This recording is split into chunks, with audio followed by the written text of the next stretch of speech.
యేసయ్యకి మహిమ కలుగునుగాక. మీ అందరికీ వందనం. ఈరోజు మన అంశము యేసయ్య ఆశ్చర్యమైన గొప్ప కార్యాలు చేసే దేవుడు.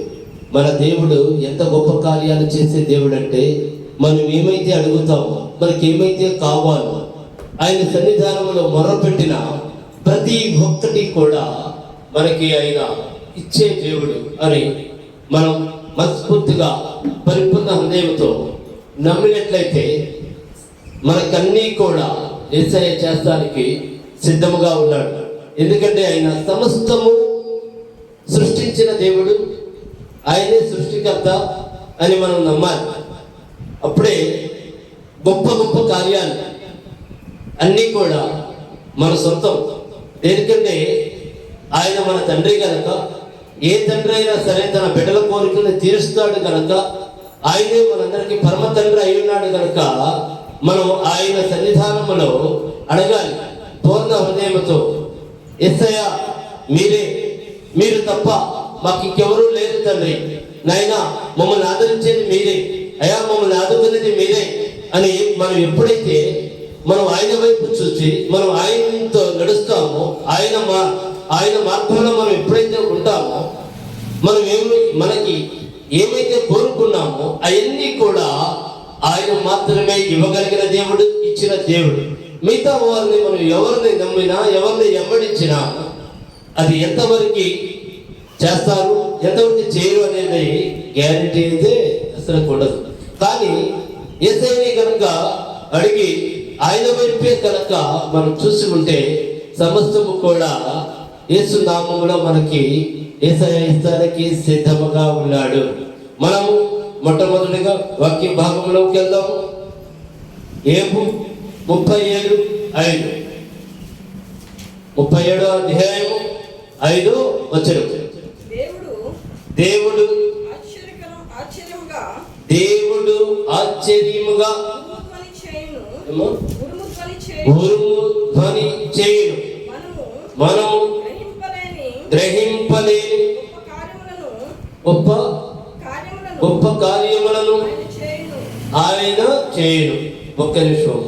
ఎలాంటి ఇక్కడ ఏమంటున్నాడు? మనం ఊహించలేని గొప్ప కార్యములను ఎవరు చేస్తారు? యేసయ్య చేస్తాడు. మనం ఎలా ఉంటే చేస్తాడు? మన పనులు మనం చేసుకుండా ఉంటే యేసయ్య మన పట్ల గొప్ప కార్యాలు చేస్తాడా? ఖచ్చితంగా చేయడు. ఇప్పుడు ఏ తల్లిదండ్రులైనా సరే, ఏ తండ్రి అయినా సరే, తన బిడ్డ తన మాట వింటుంటే ఏమైనా నా కొడుక్కి చేయాలి, లేదా ఏమైనా నా కూతురికి చేయాలి అనే ఆలోచన కలుగుతుంది. ఎంతసేపు కూడా మనం తండ్రి మాట వినకుండా మన ఇష్టం వచ్చినట్టుగా మనం జీవిస్తుంటే ఆ తండ్రి ఆలోచన ఏ విధంగా ఉంటుందో తెలుసా? ఏది ఇచ్చినా వాడు చేస్తాడు. అంటే విలువ లేకుండా అడిగిన వెంటనే ఏది ఇచ్చినా వాడు చేస్తాడు. అందుకని ఎవరు ఏ తండ్రికి కూడా ఇవ్వడు. అంటే మనకి దాని యొక్క విలువ తెలియాలి. అంటే మనం గోచాడాలి, నాన్న నేను దాన్ని చాలా జాగ్రత్తగా చూసుకుంటాను, నాన్న నేను పాడు చేయను అని మనకి విలువ తెలియాలి. అట్లాగే యేసయ్యని అడిగిన వెంటనే ఆయన ఇచ్చేసాడు అనుకో, దానికి విలువ ఉంటుందా? యేసయ్య వైపు కూడా చూడరు. అది ఏమనుకుంటారో తెలుసా? మా సొంత టాలెంట్, మా గొప్పతనం, నేను దాన్ని సాధించాలనుకుంటారు. మనముగా అయితే దేన్ని సాధించలేము, దేన్ని శోధించలేము. ఆయన ఒక మహాకృప ఉంటే తప్ప. చాలా మందికి అడిగిన వెంటనే అన్నీ చేస్తాడు, మరికొంతమందికి అడిగిన తర్వాత ఎప్పుడుకో చేస్తాడు. దానికి కారణం ఏంటో చెప్పనా? నీవు యేసయ్య వైపు ఏ విధముగా ఆయన పట్ల విశ్వాసం కలిగి ఉంటావు అనేది ఆయన చూస్తాడు నీ వైపు. దేనికంటే ఎక్కడ దాకా అవసరం లేదు, నా విషయమే చెప్తున్నాను. నేను సంవత్సరము రోజుకి 6-7 గంటల సేపు ప్రార్థన చేశాను. అయితే నాకు నువ్వు ఎందుకు చేస్తలేదు అని నేను ఏనాడు కూడా యేసయ్యని అడగల. నువ్వు అందరం మొర ఆలకిస్తున్నావయ్యా, నా మొర ఎందుకు ఆలకించవు? అని నేను అలా. దేనికంటే నేను చేయాల్సిన పని నేను చేయాలి కనుక నేనేం చేయాలి? ప్రార్థించాలి. కన్నీటి ప్రార్థన చేశాను. ఎలాంటి ప్రార్థన తెలుసా? నాకు ఈ లోకంలో ఎటు చూసినా సరే నన్ను ఆదరించే వాళ్ళు కానీ నన్ను ఆదుకునే వాళ్ళు కానీ ఎవరు నాకు కనిపించలా. లోకమంతా శూన్యముగా కనపడింది. నాకు అసలు మార్గమే లేదు. ఎటు వెళ్ళాలో తెలియదు, ఏం చేయాలో తెలియదు. యేసయ్య మాత్రమే కనపడుతున్నాడు. అది ఎంతో మొండితనంగా, దేవా నన్ను సృష్టించింది నీవే, నా ఆదరణ నీవే, నా మార్గము నీవే, నా జీవము నీవే తండ్రి, నీవు తప్ప నాకు ఇంకొక దిక్కు లేదని సమయం దొరికినప్పుడల్లా రోజుకి 5-6 గంటల సేపు మోకరించి కన్నీటి ప్రార్థన చేశాను. యేసయ్య నన్ను సంవత్సరము నా ప్రార్థన ఆలకిస్తానే ఉన్నాడు. కానీ ఎలాంటిది కూడా నాకు జరగలేదని నేను దైవ సన్నిధానానికి దూరములా ఇంకెక్కువగా చేసా. అంటే విశ్వాసాన్ని కోల్పోలా. నాకు సంవత్సరం నుండి నేను చేస్తున్నా, యేసయ్య నన్ను పట్టించుకోవట్లేదు, నా మొర ఆలకిస్తలేదు, ఇంకా నేను ప్రార్థన చేస్తాం అనవసరమని నేను అనుకోలా. అలా కనుక మనం అనుకుంటే అపవాది మనలో దూరినట్లు, అపవాది మనలో ఉన్నట్టు, అపవాది మాటలు మనము మాట్లాడినట్టు. దయచేసి ఎన్నటికి ఎప్పటికలా అనుకోవద్దు. నీ నోటి నుంచి పలికే ప్రతి మాట, నీ హృదయంలో వచ్చే ప్రతి ఆలోచన యేసయ్యకి తెలుసు అని నమ్ము. నేను అలాగే నమ్మే. దేనికంటే ఎంతో మంది శత్రువులు, ఏం చేయాలో అర్థం కాదు, ఏ అప్పులకి సమాధానం చెప్పాలో తెలియదు. చెప్పిన మాటే కొంతమంది అనేవాళ్ళు, ఏమయ్యా నీకు సిగ్గు లేదా? కొన్ని 100 సార్లు చెప్పేది మాట, ఇదిగో రేపిస్తా, ఇదిగో మాపిస్తా, ఇదిగో తర్వాత ఇస్తా. సిగ్గు లేదంటే నీకు ఇలాంటి బ్రతకడం నీ కలవా ఏంటి, అవసరమా అని మాట్లాడుతూ ఉన్నారు. కానీ నేనేం చేస్తానో తెలుసా? నేను జీవము కలిగిన యేసయ్య వైపు నేను చూస్తూ ప్రార్థన చేస్తున్నా. నేను ఎవరు ఎన్ని మాటలన్నా పట్టించుకోవాలా. దేనికి?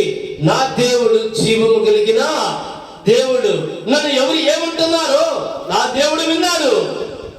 నేను యేసయ్య వైపే చూస్తున్నా. మనం యేసయ్య వైపు చూస్తున్నప్పుడు మనల్ని ఎవరైతే దూషిస్తున్నారో, మనం ఎవరైతే మనల్ని నాశనం చేయాలనుకుంటున్నారో అవన్నీ కూడా యేసయ్య చూస్తున్నాడు. నేను ఇలాగే ప్రార్థన చేశా, అయ్యా నా స్థితి నీకు తెలుసు తండ్రి, నైనా నేను ఎవరికి అపకారము చేయలేదు దేవా, అయ్యా నాకు నువ్వు ఉంటే చాలు తండ్రి. అయ్యా నేను కన్నీటి ప్రార్థనలు సంవత్సరం చేసి ఉన్నాను. దేనికంటే ఇంకా వేరే వాళ్ళు అయితే బహుశా చేసి ఉండకపోవచ్చేమో. దేనికంటే సంవత్సరం ఎవరు చేస్తారు? నా మొర ఆలకిస్తలేదు అంటే ఈ రోజుల్లో ఉన్న వాళ్ళకి ఇన్స్టెంట్ మిరాకిల్స్ జరగాలి, ఆ మేనలో అద్భుతాలు జరగాలి, అప్పుడే దేవుడు నన్ను నమ్మేస్తాడు. కానీ మనము యేసయ్య పట్ల ఎంత విశ్వాసంతో మనం ఉన్నామని యేసయ్య మనల్ని పరీక్షిస్తూ ఉంటాడు. దేనికంటే నా బిడ్డకు నేను చేయకపోతే నన్ను వదిలి వెళ్ళిపోతాడా అని చూస్తూ ఉంటాడు. కానీ మనం ఏం చేయాలో తెలుసా? యేసయ్య వైపే చూడాలి. ఆయనే మన సృష్టికర్తని నమ్మాలి. మనకు జీవితంలో ఏం చేసినా ఆయన మాత్రమే చేయాలి. దేనికంటే మానవ మాత్రులు ఇంకా ఎవరైనా నీకు కనుక సహాయం చేసి ఉన్నారనుకో, నువ్వు జీవించున్నంత వరకు కొన్ని 100 సార్లు అంటాడు, నేను కనుక వాళ్ళకి హెల్ప్ చేయకపోతే అలా బతుకు ఏమయ్యేదో, అలా పరిస్థితి ఏమయ్యేదో, అసలు ఏమైపోయేవాళ్ళు అనే మాటలు అనేకమైనవి వస్తాయి. అందుకే మనందరం కూడా యేసయ్య వైపే చూసి విశ్వాసంతో కనుక జీవిస్తున్నట్లయితే ఆయనలా అనే దేవుడికి కానే కాదు, ఆయనకి మనము బాగుండాలి, మనం ఇంకా పైకి రావాలి, మంచి అభివృద్ధి చెందాలి, మంచి ఆరోగ్యం కావాలి. ఇవన్నీ కావాలంటే మనము యేసయ్య వైపు నిరీక్షణగా ఎదురు చూసి బలమైన ప్రార్థన చేసినట్లయితే మనకి సమస్తము కూడా యేసు నామములో సాధ్యం. యేసు నామములో సమస్తము సాధ్యమే. మనం ఏమి అడిగినా, ఏది కోరుకున్నా మనకు ఆయన నామంలోనే రావాలి తప్ప మరొక దారి నుండి కనుక వస్తే అది సరైన మార్గము కాదు అనే అర్థం. దేనికి? ఆయన గొప్ప దేవుడై ఉన్నాడు కనుక ఆయనే దేవదేవుడై ఉన్నాడు కనుక. చదువు అక్కడ నుండి. నీవు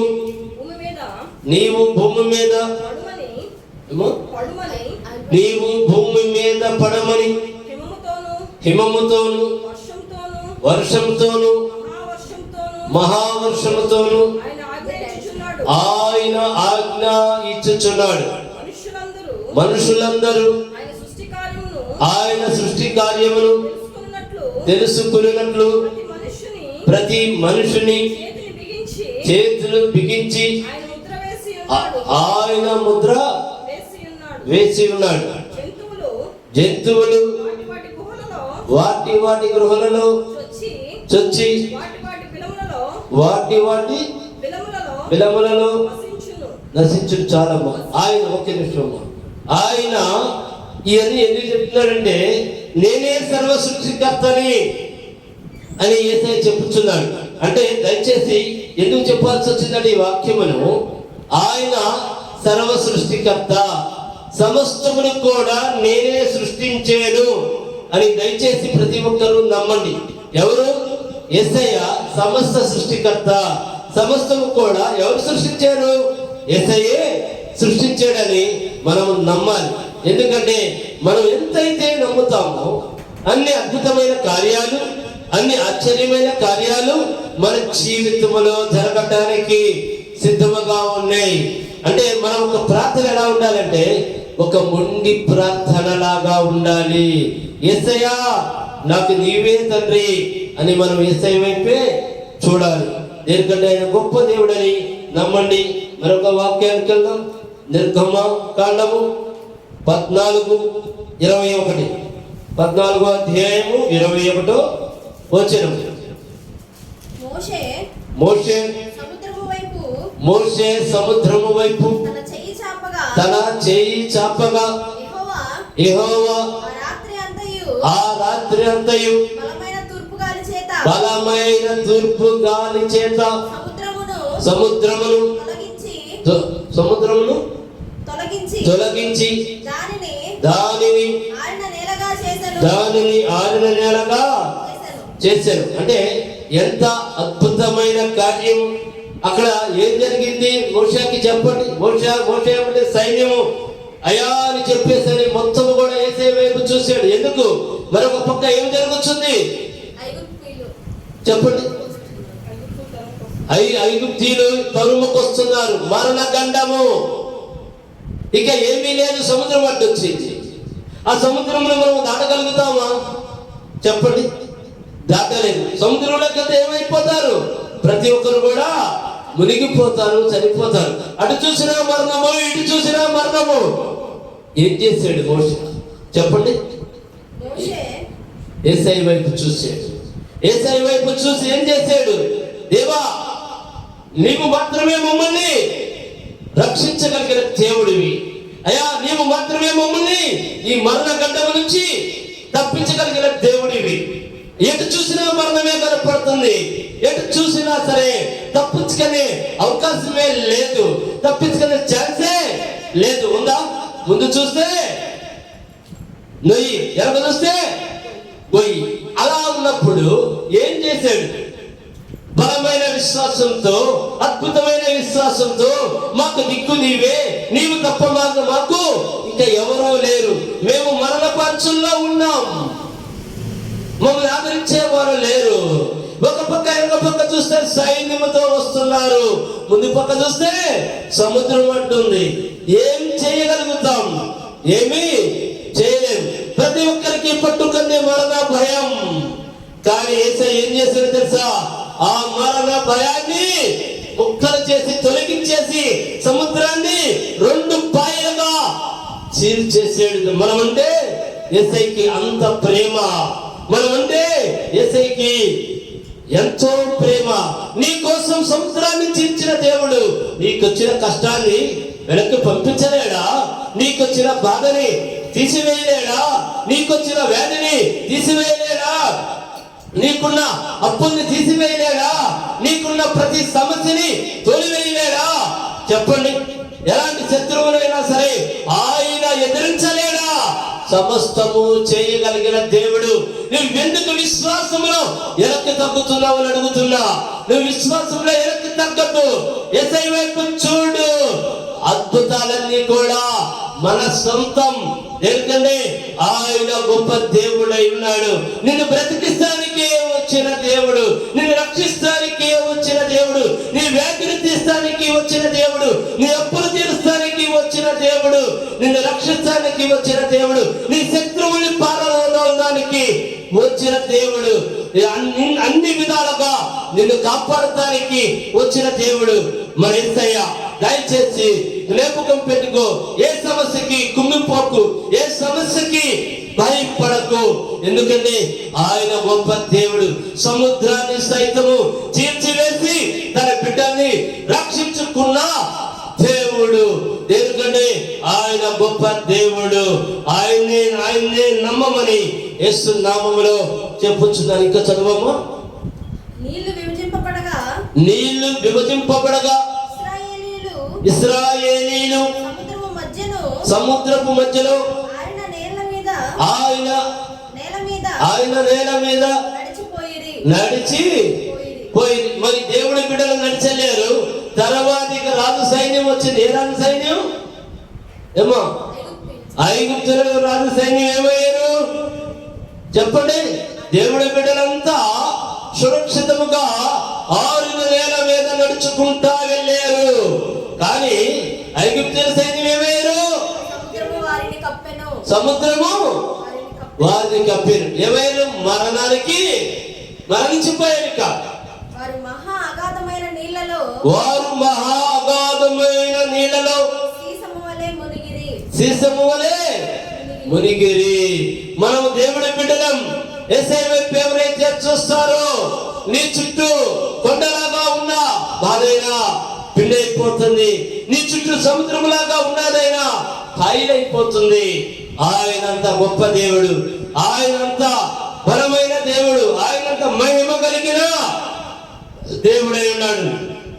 దయచేసి అందుకే నేను చెప్పేది ఏమిటనగా, మనకి ఎన్ని కష్టాలు వచ్చినా, ఎన్ని బాధలు వచ్చినా, ఎన్ని వ్యాధులు వచ్చినా, ఎన్ని సమస్యలు వచ్చినా, ఎన్ని అప్పులు ఉన్నా, ఎలాంటి శత్రువులు ఉన్నా, మీరు దేని వైపు చూడొద్దు.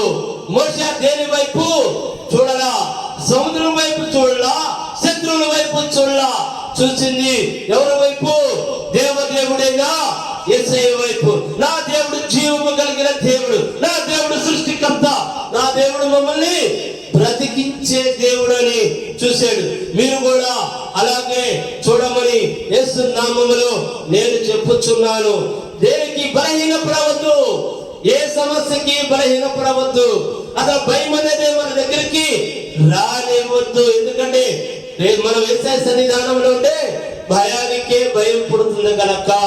కాబట్టి ఆయన గొప్ప దేవుడని నమ్మమని యేసు నామములో చెప్తున్నా. 22 కూడా చదవమ్మా. సరే, మరొక వాక్య భాగానికి వెళ్దాం. యెహోషువ 10వ అధ్యాయము 12వ వచనం.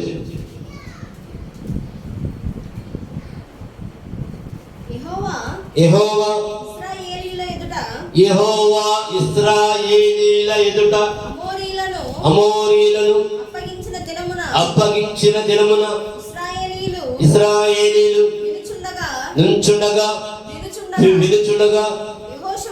యెహోషువ యెహోవాకు ప్రార్థన చేసెను.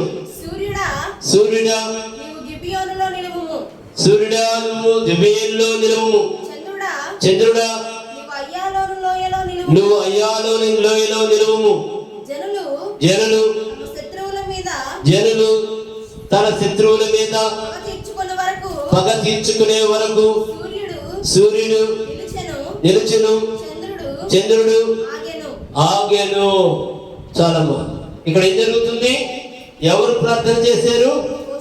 యెహోషువ ప్రార్థన యేసయ్య ఆలకించాడు. నీ ప్రార్థన ఆలకించాడా? తప్పనిసరిగా ఆలకిస్తాడు. యెహోషువ ప్రార్థించగా ఏం జరిగింది? సూర్య చంద్రులు ఎక్కడ ఆగమంటే అక్కడ ఆగారు. నువ్వు యేసయ్య వైపు కనుక చూసినట్లయితే నీ బాధలు ఎక్కడికి పారిపోమంటే అక్కడికి పారిపోవా? నువ్వు యేసయ్య వైపు కనుక చూసినట్లయితే నీ వ్యాధులు నన్ను వదిలి వెళ్ళిపో అంటే వెళ్ళిపోవా. నువ్వు యేసయ్య వైపు కనుక చూసినట్లయితే నీ శత్రువులు నీ దగ్గరికి రాగలుగుతారా? అయితే అక్కడ యెహోషువ పరిపూర్ణమైన విశ్వాసంతో ఉన్నాడు. ఆ విశ్వాసం నీకుందా అని నేను అడుగుతున్నా. దేనికంటే ఇక్కడ మనకి కావాల్సింది ఏమిటి? విశ్వాసము కావాలి. మన దేవుడు శక్తి కలిగిన దేవుడు, మన దేవుడు ఆయన గొప్ప దేవుడు అని ఇక్కడ మనకేం కావాలి? విశ్వాసమే కావాలి. విశ్వాసము కనుక ఉంటే మనము దేనినైనా సాధించగలుగుతాం. ఎందుకంటే నీ నోటి నుంచి పలికే ప్రతి మాట యేసయ్య వింటున్నాడు. యెహోషువ నోటి నుంచి పలికే ప్రతి మాట యేసయ్య విన్నప్పుడు నీ మాట నా మాట ఎందుకెళ్ళు? ఆయన సర్వ సృష్టికర్త కదా. ఆయన అందరినీ ఒకే రీతిలో మనల్ని సృష్టించిన దేవుడై ఉన్నాడు కదా. కాదా? యెహోషువని వేరుగా సృష్టించరా? నిన్ను వేరుగా సృష్టించరా? నన్ను వేరుగా సృష్టించరా? ఆయన సృష్టికర్త. ఆయన ప్రేమ ప్రతి ఒక్కరి మీద అలాగే ఉంటుంది. ప్రతి మనిషిని ప్రేమిస్తానే ఉంటాడు. ఆయన మాట విన్నాడు అంటే ఆయన హృదయంలో ఎవరున్నారు? యేసయ్య ఉన్నాడు. ఆయన చూపు ఎవరి వైపు ఉంది? యేసయ్య వైపు ఉంది. కాబట్టి మోషే ప్రార్థించగా ఏం జరిగింది? సముద్రము రెండు పాయలు చేశాడు. యెహోషువ ప్రార్థించగా ఏం జరిగింది? సూర్యచంద్రులని ఆపివేశాడు. ఎంత గొప్ప దేవుడు! కాబట్టి ఆయన గొప్ప దేవుడు. చాలా మంది ఈ విధముగా బాధపడతా ఉంటారు. బాధలన్నీ నాకే వస్తుంది. యేసయ్య నువ్వు పట్టించుకోవా? నువ్వు పట్టించుకున్నావా? యేసయ్యని పట్టించుకోవడానికి నువ్వు చూస్తున్నావా? యేసయ్య వైపు ఆయన చూస్తానికి నువ్వు అడగాలి కదా. నా తండ్రి, నా ఆధారం నీవే అయ్యా, నా దిక్కు నీవే, నాకు నువ్వు తప్పైతే ఈ లోకంలో నాకు ఇంకెవరు లేరు అని పరిపూర్ణ విశ్వాసంతో నువ్వు ఉండాలి కదా. నువ్వు ఎంతవరకు ఉంటున్నావు? ఏదో ఒక గంట ప్రార్థన చేస్తావు లేదా అర్ధగంట ప్రార్థన చేస్తావు. ఆ తర్వాత నీ ఆలోచనలు నీవే, నీ కోరికలు నీవే. నువ్వు ఎక్కడ యేసయ్య వైపు చూస్తున్నావు చెప్పండి? మన ఆలోచన మొత్తము కూడా యేసయ్య వైపు మాత్రమే ఉండాలి. నువ్వు జీవితంలో ఏమైతే సాధించాలనుకున్నావో నువ్వు యేసయ్య వైపే చూడాలి. చూసే ప్రార్థన ఎలా ఉండాలో తెలుసా? నువ్వు ప్రార్థన చేస్తున్నప్పుడే నీకు అక్కడ కార్యం జరుగుతున్నప్పుడు, అద్భుతం జరుగుతున్నట్టుగా నువ్వు ప్రార్థనలో చూడాలి. అప్పుడే సమస్తం కూడా నీకు సాధ్యం. మనం ఎంతసేపు కూడా ప్రార్థన చేస్తానే ఉంటాం. యేసయ్య, మన ప్రార్థన ఎలా ఉంటుందో తెలుసా? యేసయ్య, నేను అది అడుగుతున్నానయ్యా, అయ్యా నాకు అది ఇయ్యయ్యా అనే సాగదీసి అడుగుతారు. ఎవరైనా బలమైన విశ్వాసంతో ప్రార్థన చేస్తున్నప్పుడే మనం ఏదైతే అడుగుతున్నామో దాన్ని యేసయ్య ఇచ్చినట్లుగా చూసి అడుగుతున్నారా చెప్పండి? యేసయ్య ప్రార్థనలో, యేసయ్య మీరు నాకు ఇది ఇచ్చినందుకు తండ్రి, మనం ఏమైతే అడుగుతున్నామో యేసయ్య మీరు నాకు ఇది ఇచ్చినందుకు మీకు మహిమ కలుగును గాక అని ముందుగా పొందుకున్నట్టుగా ఎవరైనా ప్రార్థన చేసి ఆయనకి మహిమ చెప్తున్నారా? చెప్పడలా. ఎంతసేపు ప్రతి ఒక్కళ్ళ ప్రార్థన ఈ విధంగానే ఉండాలి. యేసయ్యా నువ్వు నాకు ఇయ్యయ్యా, యేసయ్యా నువ్వు నాకు ఇయ్యయ్యా. ఇంకా మరి కొంతమంది ఉన్నారు, నువ్వు ఇస్తే కానీ నేను నిన్ను నమ్ముతా, నువ్వు ఇస్తే కానీ నేను నిన్ను ప్రార్థన చేస్తా, నేను అడిగింది చేస్తే కానీ నువ్వు ఉన్నావని నమ్ముతా అనేవాళ్ళు కూడా చాలా మంది ఉన్నారు. కానీ యేసయ్య ఇక్కడ అలా చెప్పలా.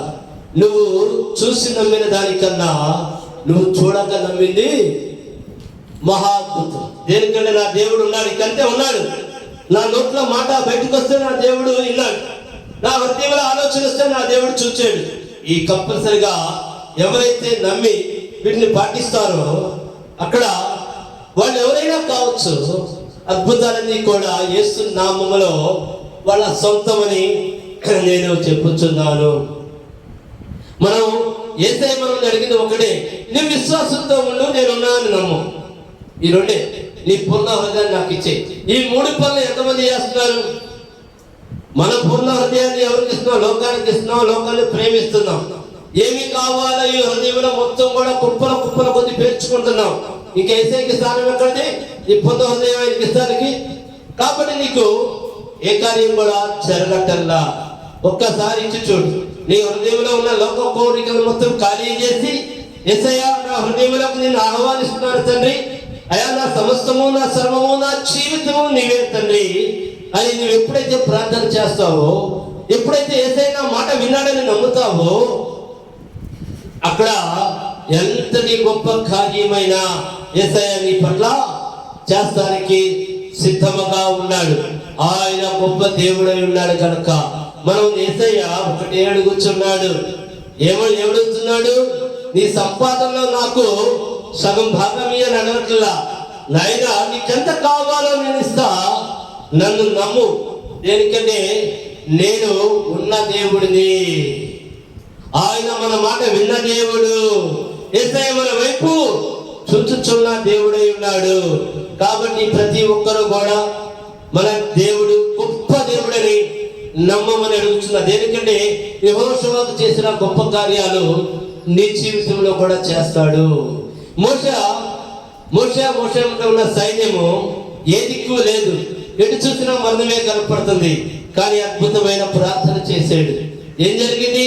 మరణముని తప్పించిన దేవుడు, కాపాడిన దేవుడు, రక్షించే దేవుడు. కాబట్టి మీ సమస్య ఏదైనా, మీ బాధ ఏదైనా, మీ వ్యాధి ఏదైనా, మీ అప్పుడు ఏమైనా, మీ శత్రువులు ఎవరైనా, కంటికి కనపడే శత్రువులు కానీ కనపడని శత్రువులు కానీ ఎవరైనా సరే బలమైన విశ్వాసముతో యేసయ్య వైపే చూడండి. ఏ సమస్య వైపు చూడద్దు. యేసయ్య నువ్వు ఉన్నావు, నేను నీ వైపే చూస్తున్నా. నా నోట్ల నుంచి వచ్చే ప్రతి మాట నువ్వు విన్నావు, నువ్వు నాకు చేసావు అద్భుతాలు, నా సొంతం యేసు నామములని మీరు గనక ప్రార్థన చేసినట్లయితే అన్నీ కూడా మీకు సమస్తము అద్భుత కార్యాలు, గొప్ప కార్యాలు చేస్తానికి యేసయ్య సిద్ధముగా ఉన్నాడని నమ్మమంటున్నాను. సమయం సరిపోకపోవడం వల్ల వాక్యముని ప్రార్థన చేసుకుని ముగిద్దాం. రేపు వారము మళ్ళీ చెప్పుకుందాం. దయచేసి కళ్ళను మూసుకోండి. మా గొప్ప దేవ, మా యేసయ్య, మా తండ్రి, నాయన మా అందరికీ తండ్రి, నాయన నీ గొప్పతనము గురించి తండ్రి మీ వాక్యం ద్వారా తండ్రి మాకు తెలియజేసి ఉన్నావు. నాయన యెహోషువ ప్రార్థించగా సూర్యచంద్రుని ఆపివేసి, నాయన మోషే ప్రార్థించగా నాయన సముద్రమును చీల్చివేసి తండ్రి వాళ్ళకి మార్గముని చూపించిన దేవా, నా తండ్రి మా యొక్క మొరను కూడా ఆలకించమని అడుగుచున్నా. మేమందరము కూడా తండ్రి విశ్వాసముతో తండ్రి విశ్వాస వీరుల్లాగా మమ్మల్ని చేయమని అడుగుచున్నాము తండ్రి. మమ్మల్ని అందరినీ కూడా తండ్రి అయా ఈ వాక్యంతో బలపరిచి తండ్రి అయా మేము తండ్రి బలమైన విశ్వాసంతో కూడా విశ్వాసంతో తయారైన బిడ్డలాగా మమ్మల్ని చేయమని తండ్రి నజరేయుడైన యేసుక్రీస్తు నామములో ప్రార్థించి అడిగి వేడుకొనుచున్నాను మా ప్రియ పరలోకపు తండ్రి. ఆమేన్, ఆమేన్, ఆమేన్. మీ అందరికీ వందనములు. మా మినిస్ట్రీ పేరు జీసస్ పవర్ టచ్ మినిస్ట్రీస్.